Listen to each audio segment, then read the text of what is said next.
A rare event in Washington, a major housing bill has now become law without the president's signature.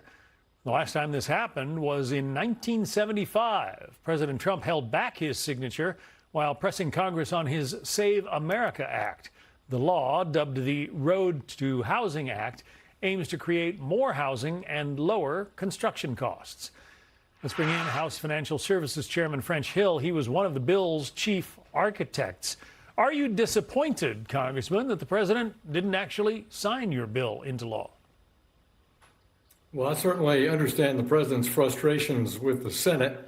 I think chief executives have been frustrated on that topic since 1789, but I do think he should have signed the bill because at the margin, it will lower the cost of housing. It will increase the supply of housing. It'll make housing more accessible. It'll strengthen our community banking institutions, and it contains an important component in the bill that President Trump asked for in the State of the Union address, which is to limit institutional investors out buying single-family homes, potentially competing with moms and dads who are trying to buy their first house. Yeah, there are a bunch of reasons for the rise in home prices and the unaffordability of housing. The HUD Secretary, Scott Turner, has one theory. Listen. We first came in with President Trump. We had open borders. We had tens of millions of illegals in our country. That made housing prices go up about 30%, rental prices go up 20%. And, you know, here in America, we prioritize American people and American people only. American houses are for our American people. I think the misperception is that it's not a priority. It is of utmost priority. So he says the millions of people who came across the border under the Biden administration drove up housing prices. Is that one of the factors, Congressman? It certainly could be a factor. Look, we've had a shortage of housing constructed in this country since the end of the global financial crisis, 2008 to 2009, despite low interest rates. So if you have low supply and you have 10 million people enter the country looking for rental housing, you may well drive up rents and drive up prices. But also inflation under Joe Biden was up to 9%, a 40-year high in inflation. That drove up component property prices, component ingredients to build a house.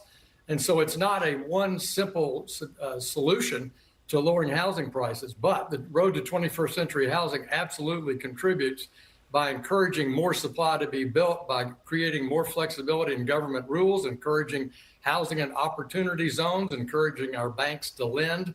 So I believe on the whole, this will make a major contribution to more affordable and more accessible housing. Used to be that spending $1 million on a house meant you were extremely wealthy. These days, in a lot of places, it means you're just kind of running with the rest of the pack. There is the U.S. cities that have starter home prices above $1 million. Back in February 2020, which is, you know, in the middle of the pandemic, there were about 80 U.S. cities. In April of 2026, 242 starting prices above $1 million. Are those numbers ever going to come down, Congressman? I think they can come down with more supply. And let's look at it. A single family housing, about 20 to 30% of that housing cost is due to regulations. This bill cuts red tape, encourages cities and counties to have much better, more flexible zoning, which should bring down upfront costs to starting the development of a house. And so that's a key component. And this also removes things like unneeded environmental reviews for using HUD program money. So if you add more supply, you can impact the price.